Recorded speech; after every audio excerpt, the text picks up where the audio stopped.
Dear friends, please support my channel Pure Stories and subscribe to my channel. Manhattan, Sterling Enterprises headquarters. The ballroom was deathly silent, 400 pairs of eyes fixed on the impossible scene. Jackson Sterling, New York's most feared CEO, with his lips pressed against those of his new secretary. Emma Rodriguez could still taste espresso and masculine arrogance when he finally pulled away, leaving his large, warm hands on her waist.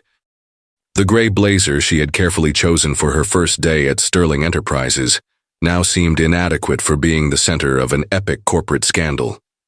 "My fiancée," Jackson announced to the stunned crowd, his voice echoing through the company's main hall as if it were the most natural thing in the world. Emma blinked. Once, twice. Was she still dreaming? 3 hours ago, she was organizing his schedule. Now, apparently, she was his future wife. "Excuse me, what?" she whispered, trying to process what had just happened. "Smile," Jackson murmured in her ear, his warm breath sending a shiver down her spine. "You just saved me from marrying Victoria Ashford." Ah, Victoria Ashford. The platinum-haired socialite standing 3 feet away with an expression that could kill a man. Emma had seen photos of her in gossip magazines. Always impeccable, always perfect, always absolutely terrible to staff. "Jackson Sterling." Richard Sterling's deep voice cut through the air like a blade. The family patriarch pushed through the crowd, his $3,000 suit unable to hide the fury in his steel blue eyes. "What the devil do you think you're doing? I'm getting engaged, father, just like you wanted." "Not with her," Richard pointed at Emma as if she were a particularly offensive insect. "With Victoria, we had an agreement." Emma felt blood rush to her face. Not with her. As if she were some kind of trash Jackson had found on the street. She wasn't an Ashford, true, but she had graduated magna cum laude from Harvard Business School and had worked at 3 of New York's biggest consulting firms before accepting this job for reasons that now seemed questionable. "The agreement was for me to get married," Jackson said, his voice dangerously calm. Emma had known him for only a month, but had learned to recognize that tone. It was the same one he used before firing someone or destroying a competitor. "You didn't specify to whom." Victoria finally found her voice, which came out as a high-pitched screech. "This is ridiculous. I won't tolerate being humiliated by a she looked Emma up and down. Employee. Executive secretary." Emma corrected automatically, then wondered why she was defending a job she had apparently just lost. "Whatever." Victoria tossed her platinum hair. "Richard, you can't allow this." "Jackson." Richard Sterling approached, his voice low and threatening. "You have 5 seconds to undo this farce before Before you what?" Jackson interrupted, pulling Emma closer. "Disinherit me? Great. Emma and I will start our own company, won't we, darling?" Emma opened her mouth, but no sound came out. Her own company? With Jackson Sterling? The man who had yelled at her yesterday because she had put skim milk instead of whole milk in his coffee? She began. She's too shocked with emotion to speak. Jackson interrupted her, kissing her forehead in a way that seemed almost tender. If she didn't know he was a heartless corporate psychopath, she might even believe it was real. The crowd was murmuring now, phones appearing to capture every second of the drama. Emma could see the headlines forming. "Billionaire heir rejects socialite for secretary," or "The Sterling Scandal that shook Wall Street." "This isn't over," Richard hissed. "You have 1 week to undo this farce, or I'll cut all your trust funds and you'll be out of the company." "Perfect." Jackson smiled, but it was a shark smile. 1 week is all we need to plan the wedding." Emma choked. Wedding? Had she agreed to a wedding? Richard Sterling stormed out, Victoria following him like an indignant poodle. The crowd slowly dispersed, still whispering and glancing in their direction. When they were finally alone in the ballroom, Emma turned to Jackson with blazing eyes. "Are you completely insane?" she exploded. "You can't just kiss me and announce we're engaged without asking me first. I don't even like you." Jackson blinked, genuinely surprised. "You don't like me?" You yelled at me because I used blue pens instead of black ones. Blue doesn't match the company's visual identity. You made me work until 2 in the morning because you wanted me to reorganize your contacts by astrological sign. And you did an excellent job. I discovered I shouldn't do business with Geminis. Emma stared at him. Was he serious? Jackson, you realize you just put me at the center of a scandal that will probably ruin my career, right? For a moment, something like guilt passed through his eyes, but it was so quick she almost missed it. Emma, he said, his voice softer than she had ever heard. I know it was hasty. Hasty? You think it was hasty? But I'll make it up to you. Anything you want. Money. A new position at any company of your choice. A house. I don't want your things, Emma interrupted. I want my life back. The life where I'm not a tabloid headline. Jackson ran his hand through his dark hair, messing it up. Suddenly, he no longer looked like the ruthless CEO. He looked like a 32-year-old man who had just made an impulsive choice and was beginning to realize the consequences. Emma, I need your help, he finally admitted. If I marry Victoria, my life is over. She already has plans to turn Sterling Enterprises into a cosmetics company.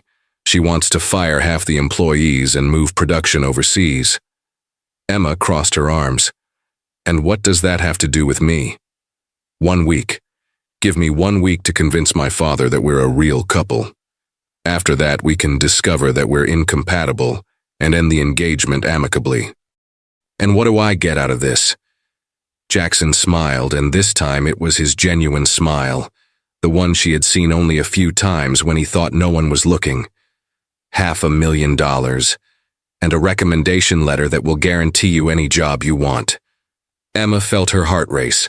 $500,000. She could pay off her student loans, help her mother with the mortgage, maybe even start the business she had always dreamed of.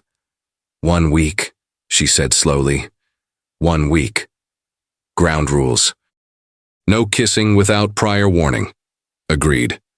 Nothing to make me look stupid in front of people. I would never do that. And when this is over, you never speak to me again. Jackson hesitated for a moment, something strange crossing his face. If that's what you want. Emma extended her hand. Then we have a deal, Mr. Sterling. He shook her hand, his long fingers wrapping around hers for a moment longer than necessary. We have a deal, Miss Rodriguez, or should I say, future Mrs. Sterling? Emma laughed despite herself.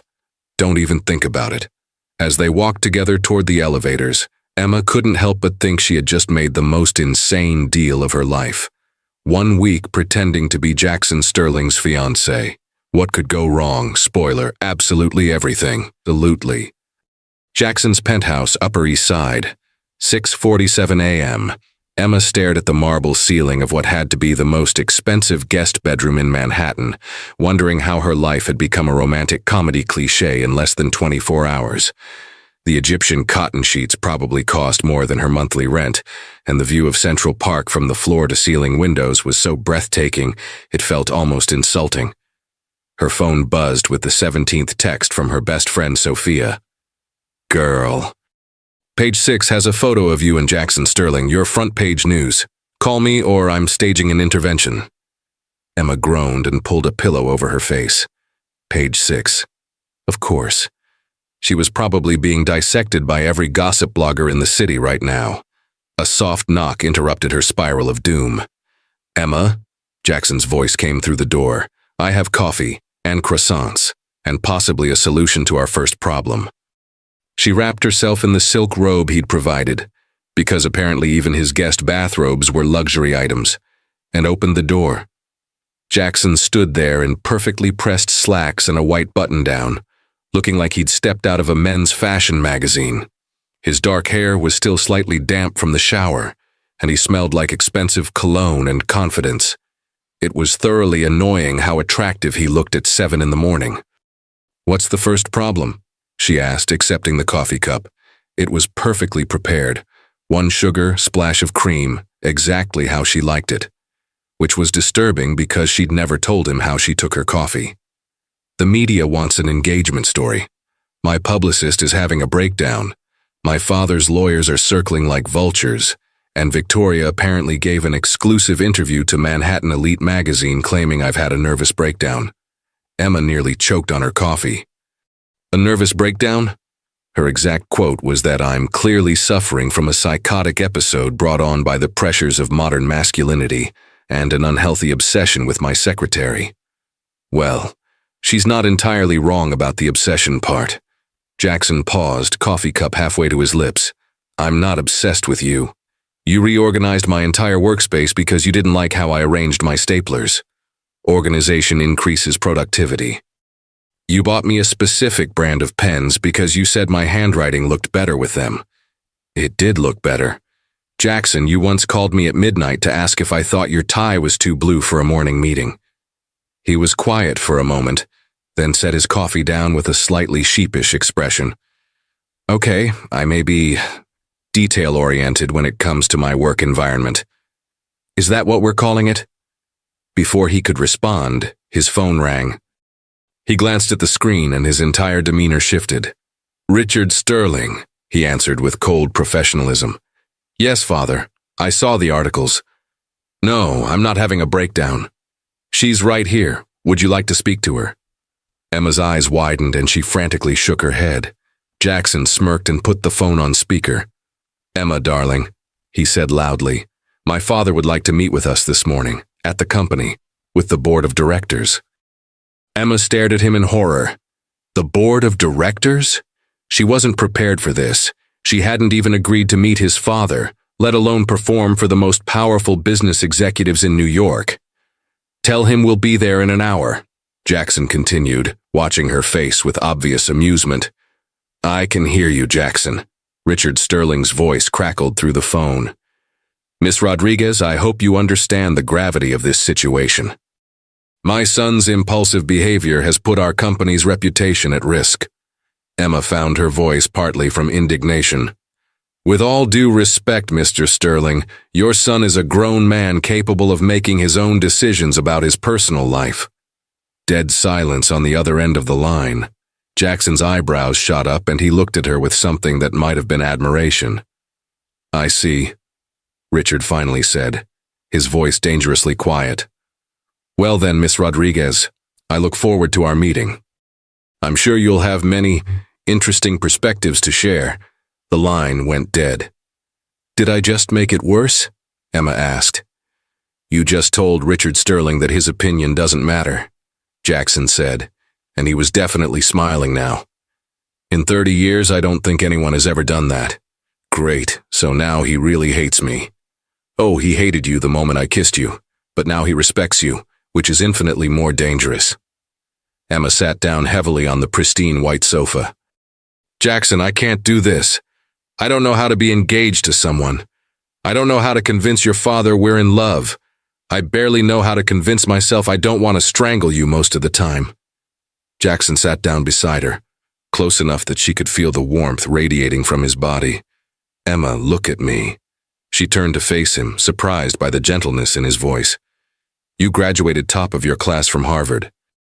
You've managed hostile takeovers and negotiated million-dollar deals.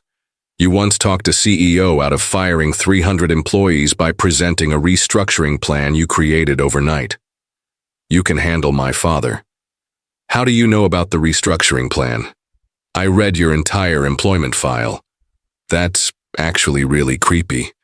I prefer thorough. The point is, you're brilliant. You're tougher than you think.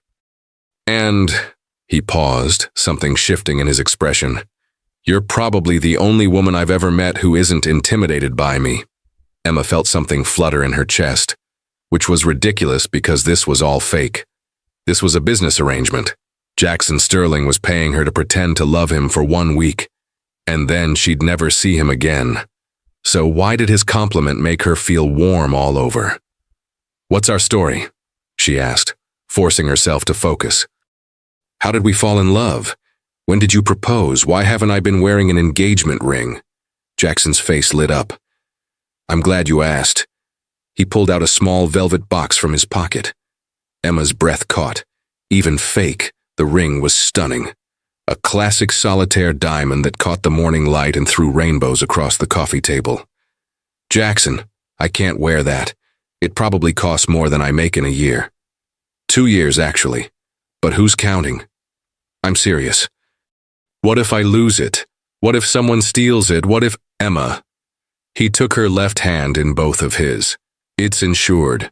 And more importantly, we need to sell this. A fake engagement without a ring is just fake. His hands were warm and slightly calloused, which surprised her. She'd expected them to be soft, like the hands of someone who'd never done real work.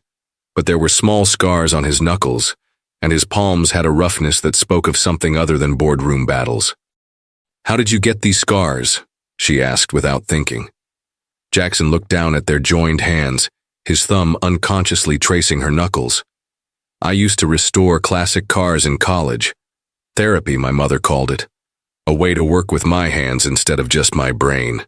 Your mother? His expression shuddered immediately. She died when I was 22. Cancer. I'm sorry.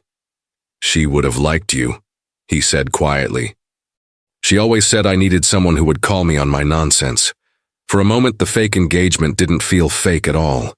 It felt real and intimate and dangerous in a way that made Emma's heart race. Then Jackson cleared his throat and the moment passed. So, our story. We've been secretly dating for 3 months.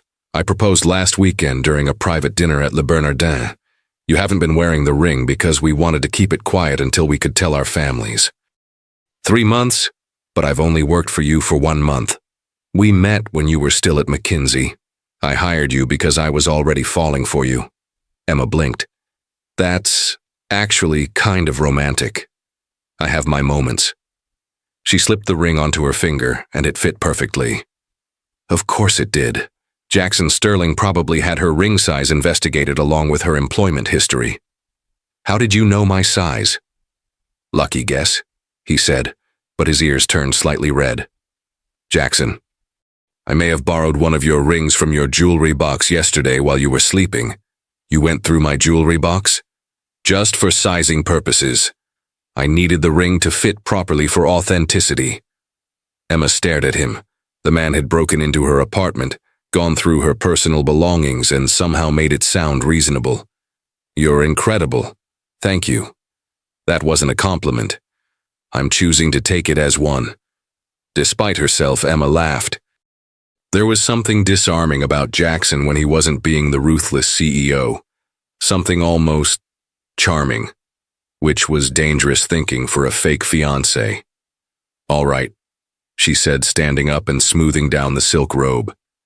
Give me 30 minutes to shower and put on my armor. Armor?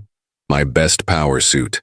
If I'm going to face the Sterling Industries board of directors and convince them I'm worthy of their golden boy, I need to look the part. Jackson stood as well, and suddenly they were standing very close. Close enough that she could see the gold flecks in his brown eyes. Close enough to notice that he had a small scar near his left temple. Emma, he said softly. Yeah? Thank you for doing this. I know it's crazy and impulsive and probably the last thing you wanted to deal with. It's not the last thing, she admitted. The last thing would be having to plan an actual wedding with Victoria Ashford. Jackson laughed, a real laugh that transformed his entire face. Fair point, though I have to warn you, my father's going to try to break us up. He'll probably offer you money to disappear. How much money? Emma. I'm kidding, mostly. She headed toward the guest room, then paused. Jackson? Yeah. If we're going to convince everyone we're madly in love, you're going to have to stop looking at me like I'm a quarterly profit report. How should I look at you? Emma considered this, then walked back to him. She reached up and cupped his face with both hands, studying his expression. Like this matters, she said quietly. Like losing me would actually hurt. For a split second, something raw and vulnerable flashed in his eyes, something that made her wonder if maybe, just maybe, he wasn't entirely acting either. Then he stepped back, and the moment was gone. 1 week, he reminded her. 1 week, she agreed. But as Emma headed to the shower, She couldn't shake the feeling that 1 week was either going to be nowhere near enough time or far too much. Sterling Enterprises boardroom, 47th floor, 9:15 a.m. Emma had faced hostile boardrooms before, but nothing had prepared her for the Sterling Industries executive conference room. 12 of New York's most powerful business leaders sat around a mahogany table that probably cost more than most people's cars, their expressions ranging from skeptical to openly hostile. Richard Sterling sat at the head of the table like a king holding court, his steel-gray eyes fixed on Emma with the intensity of a predator sizing up prey. To his right sat Victoria Ashford, who had somehow managed to secure an invitation and was currently shooting daggers at Emma with her perfectly lined eyes. "Ladies and gentlemen," Richard began, his voice carrying the authority of someone who'd never been told no. "I've called this emergency meeting to address the situation that occurred yesterday at our company celebration." Jackson squeezed Emma's hand under the table, a gesture that was supposed to be reassuring, but only reminded her that 12 millionaires were about to dissect her relationship like a quarterly earnings report. "As you all know," Richard continued, "my son has announced his engagement to Miss Rodriguez, his secretary." "Executive secretary," Emma interrupted, then immediately regretted it when 12 pairs of eyes swiveled toward her. Richard smiled, but it was the smile of a shark who'd just smelled blood. "Of course, executive secretary. How presumptuous of me to minimize your credentials." The way he said credentials made it sound like a dirty word. Jackson's jaw tightened.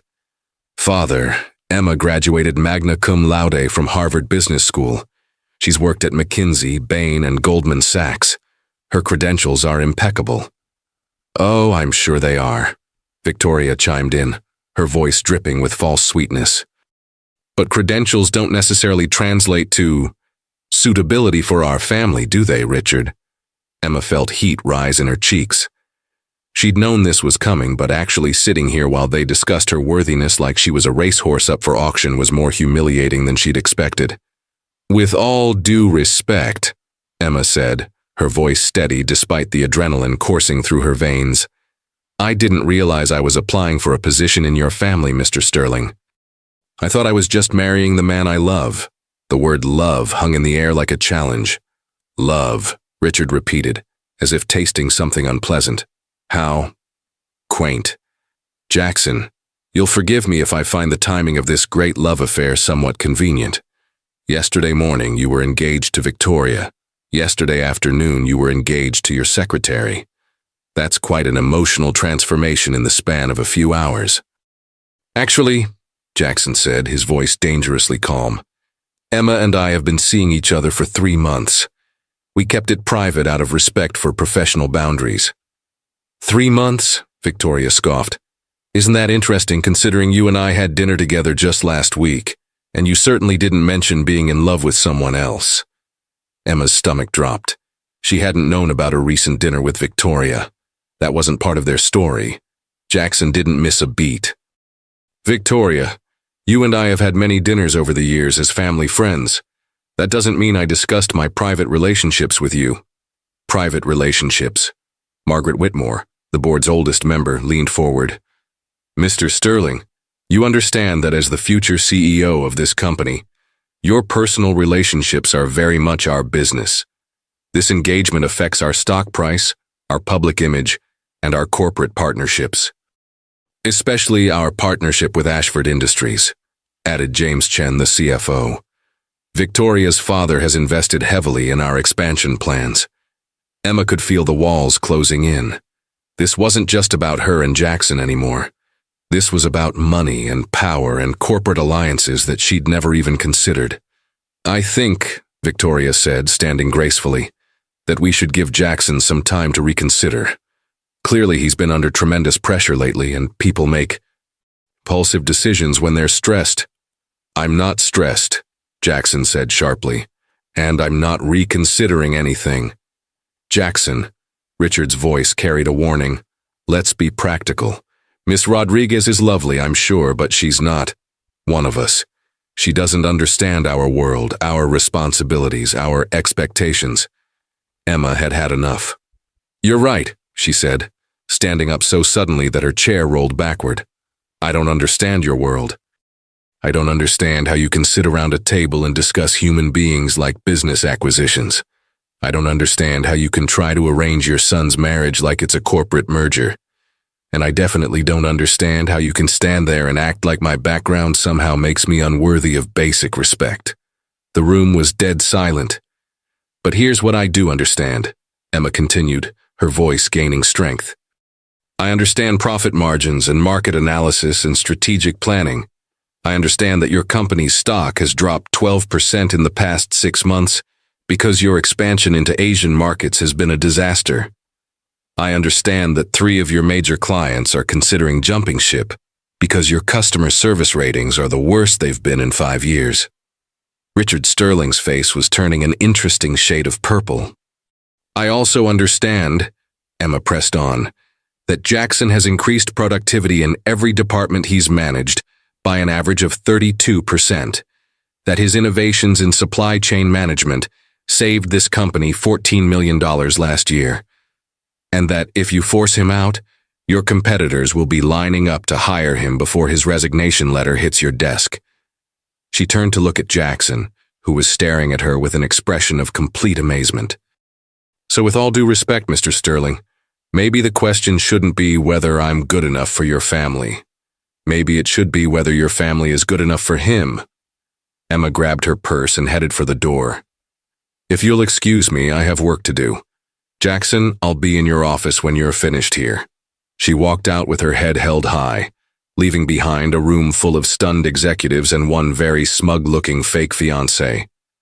Jackson's office. 20 minutes later, Emma was pacing behind Jackson's desk when he finally appeared, closing the door carefully behind him. That, he said, was either the most brilliant thing I've ever witnessed or the most suicidal. Probably both, Emma admitted, sinking into his leather chair. I just told off your father and the entire board of directors. I'm pretty sure I just ended both our careers. Actually, Jackson said, moving to stand in front of his desk, you just did something no one has done in 20 years. What's that? You made my father speechless. Emma looked up at him. Is that good or bad? With Richard Sterling, it's definitely good. He respects people who fight back, even if he'd never admit it. Jackson perched on the edge of his desk, close enough that Emma could smell his cologne. Where did all that come from? The stock prices, the client retention rates, the productivity statistics? Emma shrugged. I read everything. Industry reports, internal memos, financial statements. If I'm going to pretend to be your fiancé, I need to understand your business well enough to defend it. You researched my company? For a fake engagement? I research everything, Jackson. It's what I do. He was quiet for a moment, studying her face. You know, when I first hired you, I thought you were just exceptionally organized. And now I think you might be smarter than I am. Emma felt that dangerous flutter in her chest again. Don't sound so surprised. I did go to Harvard. So did I.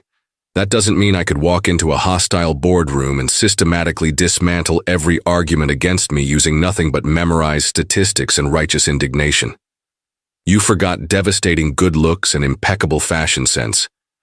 Jackson laughed. Right. How could I forget those crucial business assets? Emma stood up, suddenly needing some distance. Being this close to Jackson when he was being charming and complimentary was dangerous for someone who was supposed to be pretending to love him. So what happens now? She asked.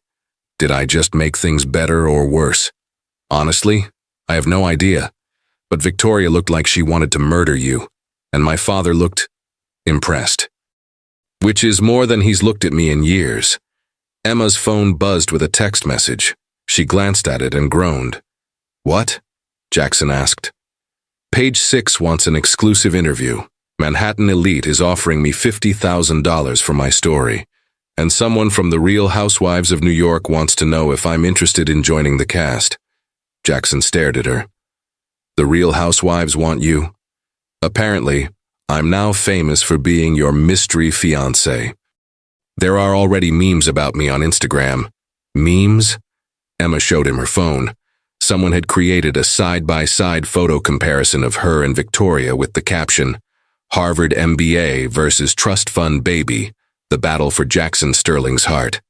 "I have 12,000 new followers since yesterday," Emma said. "People are analyzing my outfit choices and speculating about my skincare routine." "Welcome to my world," Jackson said dryly.